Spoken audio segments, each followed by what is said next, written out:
ఇక ఒక గేమ్ ఆడదాం. ఓకే, ఇప్పుడు ఇప్పుడు నువ్వు నాలాగా ఆలోచించి నేనేమనుకుంటాను నువ్వు అట్లా అనుకోవాలి.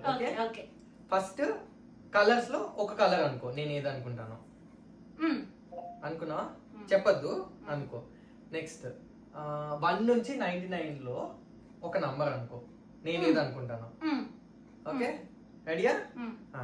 ఇప్పుడు నేను ఏ కలర్ అనుకున్నాను చెప్పు. బ్లూ. రాంగ్ ఆన్సర్, నేను గ్రీన్ అనుకున్నా. ఇప్పుడు సరే నంబర్ చెప్పు. 5. కాదు, నేను 25 అనుకున్నా. నువ్వేమనుకుంటావో నాకెలా తెలుస్తుంది, నీ మనసులో ఉన్నది నాకెలా తెలుస్తుంది? ఎగ్జాక్ట్లీ, నాది అదే పాయింట్. ఇప్పుడు గొడవ పడ్డప్పుడు అంటావు కదా, నేను ఏమనుకుంటాను నీకు అర్థం కాదా, నేను ఏమంటున్నాను నీకు అర్థం కాదు, అనుకుంటున్నాను నీకు అర్థం కాదా అంటావు కదా. నీ బ్రెయిన్లో ఏముందో నేను వెళ్ళి కూర్చొని చదవలేను కదా, నాకు తెలీదు, నువ్వు చెప్తేనే తెలుస్తుంది. సో నెక్స్ట్ టైం నుంచి నన్ను ఇలా గెస్ చేయనకుండా నువ్వు చెప్పాలన్నమాట.